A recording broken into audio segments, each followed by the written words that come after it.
আসসালামু আলাইকুম। আলহামদুলিল্লাহ, দীর্ঘদিন যাবত আমরা চেষ্টা করতেছিলাম সাদা কোয়েলের একটা জাত তৈরি করার জন্য।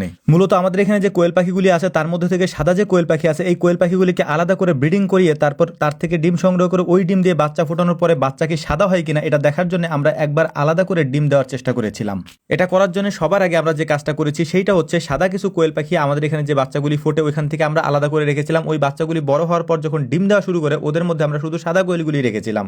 ওই সাদা কোয়েল পাখিতে যে ডিমগুলি দিয়েছে ওই ডিমগুলি আমরা আলাদা করে ইনকিউবেটরের ভিতরে দেওয়ার চেষ্টা করতেছিলাম যাতে করে এটার মধ্যে থেকে কি রকম রেজাল্ট আসে সেটা আমরা দেখতে পারি। তো আলহামদুলিল্লাহ আমাদের অন্যান্য ডিমের সাথে আমরা 300 সাদা কোয়েলের ডিম আলাদা করে দিয়েছিলাম। ওই 300 সাদা কোয়েলের ডিম থেকে 275টা বাচ্চা আমরা পেয়েছি যা সম্পূর্ণ সাদা। তো সেটা আপনাদেরকে আমরা খুব সুন্দর করে দেখানোর চেষ্টা করব ইনশাআল্লাহ। তার আগে আমরা ইনকিউবেটর থেকে বাচ্চাগুলি বের করার পূর্বে আমরা ওদের যে ব্রুডিং সিস্টেমটা আছে সেটা রেডি করে নিচ্ছিলাম। আমরা মূলত এবার সম্পূর্ণ বাচ্চাগুলি খাঁচার মধ্যে ব্রুডিং করার চেষ্টা করব। এটার কেন করব সেটাও আমি আপনাদেরকে বলে দিচ্ছি। বর্তমান যে আবহাওয়া এই আবহাওয়াটা পশু পাখির জন্য তেমন একটা ভালো না, যে কারণেই আমরা ওদেরকে আবদ্ধ করে খাঁচার মধ্যে ব্রুডিং করার চেষ্টা করব যাতে ভাইরাস অ্যাটাক না করতে পারে। তো প্রথমেই আমরা খাঁচার মধ্যে তুষ দিয়ে দিয়েছি 1 লেয়ার এবং এই 1 লেয়ার তুষের উপরে আমরা দিয়েছি হচ্ছে গেঞ্জির মোটা সাদা কাপড়। এটা আমাদের কাছে ছিল তাই আমরা এটা ব্যবহার করেছি, যদিও এখানে আমরা মূলত পাটের ছালা ব্যবহার করে থাকি। ব্রুডিং এর যে খাঁচাগুলি রয়েছে ওই খাঁচাগুলির কাজ কমপ্লিট করার পর আমরা এখন ওদের ওষুধটা কমপ্লিট করে রাখবো যাতে করে আগে থেকেই এই ওষুধ আমরা দিয়ে দিতে পারি। যদিও আমরা যে বোতলগুলি দেখতে পাচ্ছেন এই বোতলগুলি খুব সুন্দর করে এবার ধুয়ে নিয়েছি, মানে এর ভেতরে কোনো রকম ময়লা বা জীবাণু আমরা রাখতে চাচ্ছিলাম না একেবারেই।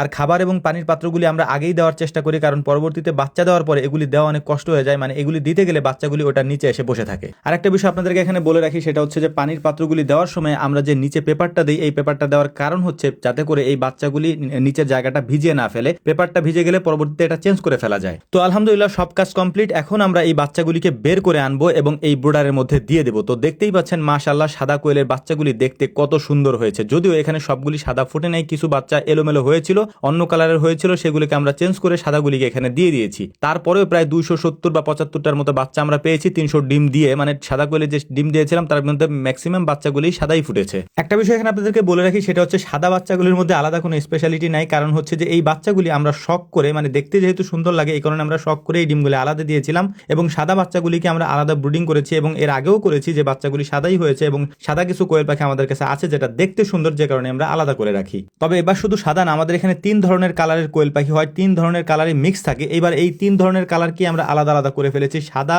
এর পাশাপাশি সাদার মধ্যে কালো দাগওয়ালা একটা কালার, তারপর সবশেষ যে কালারটা রয়েছে সেটা হচ্ছে কালো, যেটা আপনারা সচরাচর দেখে থাকেন। এই কালারটাকে আমরা আলাদা করে ফেলেছি। আপনাদেরকে আমি আবারও বলছি এই কালারগুলির মধ্যে আলাদা কোনো মাহাত্ম্য নাই, এগুলি একত্রিতই থাকে, আমরা আলাদা করে শখ করে এগুলোকে আলাদা করেছি। এটা মূলত দেখতে সুন্দর তাই আমরা এভাবে আলাদা করে তারপর ব্রুডিং এ দিচ্ছিলাম। যেহেতু আমাদের ব্রুডিংটা একসাথে হয় না, মানে বিভিন্ন ধরনের খাঁচা আছে, আমাদের এখানে কয়েকটা খাঁচা আছে, আমরা যেহেতু আলাদা আলাদা খাঁচাই দিব তাই আমরা এক এক খাঁচার মধ্যে এক এক কালার এগুলো দিয়েছি যাতে এক একটা এক এক কালার করে সুন্দর দেখতে হয়। তো যাই হোক আলহামদুলিল্লাহ সবগুলি কালার গুনে তারপর আলাদা আলাদা করে আমরা সবার উপরে দিয়েছি হচ্ছে সাদা কোয়েল পাখিগুলি, তার উপরে তারপরে দিয়েছি হচ্ছে যে আমরা সাদার মধ্যে যে কালো ডোরা কাটা দাগটা থাকে সেটা দিয়েছি, তারপর একেবারে নিচে দিয়েছি হচ্ছে আমরা পরিপূর্ণ কালো যেটা সেই কালারটা আমরা দেওয়ার চেষ্টা করতেছি। পরবর্তীতে আমি আপনাদেরকে দেখানোর চেষ্টা করব কোনটা কিরকম কালারের আসে। আর একটা বিষয় আপনাদেরকে এখানে বলে রাখি, সেটা হচ্ছে বর্তমান সময়টা এই পশু পাখির জন্য খুবই ক্রিটিক্যাল একটা বিষয়। আমি আপনাদেরকে যেটা ভিডিও শুরুতেই বলেছি, তো এই সময়টাতে কোয়েল পাখি হাঁস মুরগি পালা একটু কষ্টকর হয়ে যায় বা একটু রিস্ক হয়ে যায়, যে কারণে হচ্ছে যে আমরা মূলত আমাদের যেহেতু পার্ট বাই পার্ট এই ডিমগুলি ফুটে আর এই বাচ্চাগুলি আমরা রেখে দিব। আমি আগেও বলেছি যে বাচ্চাগুলি আমরা এবার কাউকে দিব না, এই বাচ্চাগুলি আমরা রেখে দিব।